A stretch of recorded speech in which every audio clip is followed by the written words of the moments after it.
Bulk order મળવાની જે ખુશી છે ને એ સ્મોલ બિઝનેસ ઓનર જ સમજી શકે છે. જેમ કે તમને બધાને જ ખબર છે કે હું ગવર્મેન્ટ ટીચર છું, પણ મને આર્ટનો બહુ શોખ છે. એટલા માટે મેં છેલ્લા 4 વર્ષથી હું આ સ્મોલ બિઝનેસ ચલાવું છું. શરૂઆતમાં તો હું આ બધા વોલપીસ બનાવીને બધાને ગિફ્ટ આપતી હતી, પણ પછી ધીમે ધીમે બધાએ સામેથી જ મને પેમેન્ટ આપવાનું શરૂ કર્યું. એટલે મેં વિચાર્યું કે ચલો આને હું સ્મોલ બિઝનેસમાં કન્વર્ટ કરી નાખું. અને અત્યાર સુધી મોસ્ટલી મને ઓર્ડર ફ્રેન્ડ્સ અને રિલેટિવ્સ થ્રુ મળ્યા છે. એટલે એ લોકોનો સપોર્ટ મારી માટે બહુ મોટો છે. એટલે જ્યારે પણ મને લોંગ વીકેન્ડની રજાઓ મળે અથવા તો વેકેશન મળે ત્યારે હું આ જ કામ કરવાનું પ્રિફર કરતી હોઉં છું. અત્યાર સુધી મારા આર્ટના વિડીયો અને ફોટોઝ હું મારું જે ઇન્સ્ટાગ્રામનું બીજું અકાઉન્ટ છે જે પ્રાઇવેટ છે એમાં હું શેર કરતી હતી. એની પાછળનું રીઝન એવું હતું કે જોબના લીધે મને એટલો બધો ટાઈમ ના મળી શકે કે હું બધા જ ઓર્ડર કમ્પ્લીટ કરી શકું. એટલે હું મારા આર્ટના વિડીયોનું કલેક્શન રાખી શકું એની માટે હું પ્રાઇવેટ અકાઉન્ટમાં શેર કરતી હતી. એટલે જો ઇન ફ્યુચર મને પ્રોપર ટાઈમ મળશે અને હું બધા જ ઓર્ડર કમ્પ્લીટ કરવા માટે એબલ થઈ જઈશ તો હું એનું પણ અલગથી અકાઉન્ટ બનાવી દઈશ અને થોડું પ્રોફેશનલ ટચ આપી દઈશ. હવે આ ઓર્ડર મળવાથી હું એટલી બધી ખુશ થઈ ગઈ હતી કે ક્લાયન્ટને પૂછ્યા વગર જ મેં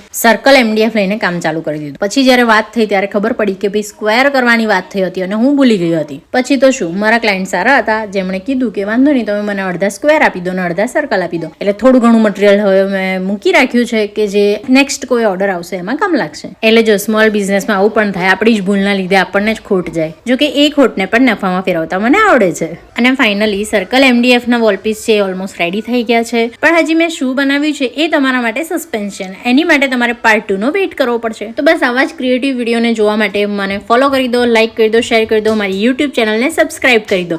અને પાર્ટ 2 જલ્દીથી હું શેર કરી રહી છું, જોવાનું ભૂલતા નહીં. બાય.